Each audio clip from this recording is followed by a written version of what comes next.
vários pergaminhos israelitas antigos. E juntos contam uma única história. Agora, se você olhar o segundo pergaminho, Êxodo, encontrará duas frases importantes. Na verdade, são tão importantes que são citadas e mencionadas mais de 20 vezes dentro da própria Bíblia. Deve ser importante. O que diz? Yahweh, Yahweh, esse é o nome de Deus. Um Deus compassivo e gracioso, tardio em irar-se e cheio de amor leal e fidelidade. Eu entendo por que é repetido tantas vezes. Esses atributos de Deus são belíssimos. E a declaração continua. Ele mantém o amor leal por milhares, perdoando a iniquidade, a transgressão e o pecado. No entanto, não declarará inocente ou culpado, mas trará as iniquidades dos pais sobre os filhos e netos, até a terceira e a quarta. Certo, mas espera aí.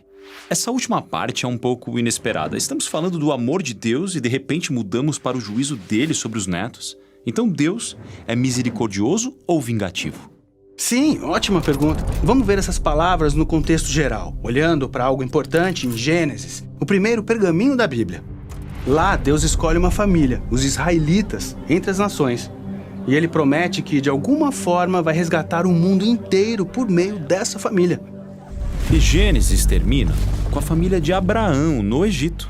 Então, o livro de Êxodo começa, e esse livro tem dois grandes movimentos. Certo, tudo bem. Então, nesse primeiro movimento de Êxodo, Deus resgata Israel da escravidão no Egito. E no segundo movimento, Deus os leva ao Monte Sinai, onde acampam por 1 ano.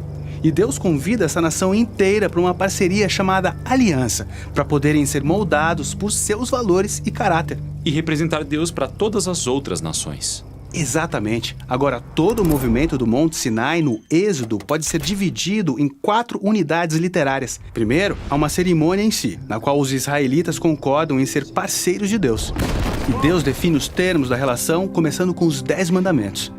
Os 2 primeiros são: não preste sua lealdade a outros deuses e não faça nenhuma imagem idólatra de Deus. Parece bem simples. Depois disso, Deus mostra a Moisés plantas detalhadas para construir uma casa sagrada para que Deus possa vir e viver entre eles. Ah, sim. Então vem uma narrativa bem longa sobre a construção do lar sagrado. Mas você deixou de notar algo. Bem entre essas 2 sessões está a história com a nossa descrição sobre o caráter de Deus.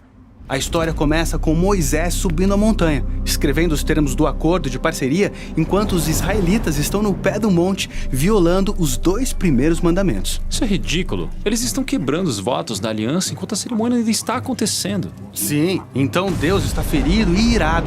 Ele avisa Moisés que essa traição continuará acontecendo. Deus está pronto para desistir.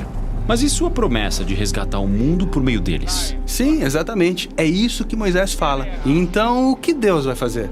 Será que ele deveria encerrar a parceria? O que seria justo? Ou será que ele se manterá fiel à sua promessa a Abraão e mostrará misericórdia? Sim, exatamente. Agora, olhe para as palavras com as quais começamos e você verá que elas são exatamente sobre essa tensão entre a misericórdia e a justiça de Deus.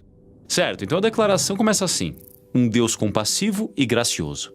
Em hebraico, essa sentença tem 3 palavras que rimam: El Rahum Vehanun. E a frase, cheio de amor, leal e fidelidade, corresponde à primeira, pois também tem 3 palavras hebraicas: Rav Esed Veemet. Cada uma dessas linhas tem 2 atributos de Deus, que estão ao redor de um 5º atributo: que Deus é tardio em irar-se. Certo, essa é a primeira metade dessa descrição de Deus. Depois vem a segunda metade. Deus mantém o amor leal por milhares. E como ele vai permanecer leal a pessoas que continuam se rebelando contra ele? Perdoando a iniquidade, a transgressão e o pecado. Mas o perdão de Deus não significa que as pessoas podem fazer o que bem entenderem. Certo, a misericórdia de Deus é equilibrada da seguinte forma: no entanto, ele não declarará inocente o culpado. Ele trará as iniquidades dos pais sobre os filhos e netos até a terceira e a quarta. A terceira e a quarta o quê? Bem, está se referindo a gerações de pessoas que repetem a rebeldia de seus ancestrais contra Deus. Elas receberão o que merecem. Mas note que esse pequeno número de gerações é contrastado com aquele número anterior enorme. O amor leal de Deus a milhares. Certo, então veja isso. O perdão de Deus da iniquidade nessa sentença é contrastado com sua justiça sobre a iniquidade nessa sentença. Certo, e todas essas sentenças estão ao redor de uma sentença central sobre a justiça de Deus. Ele não declarará inocente o culpado. Então, embora Deus seja tardio em irar-se, ele também é justo. Certo, essa é a tensão que essas 2 frases estão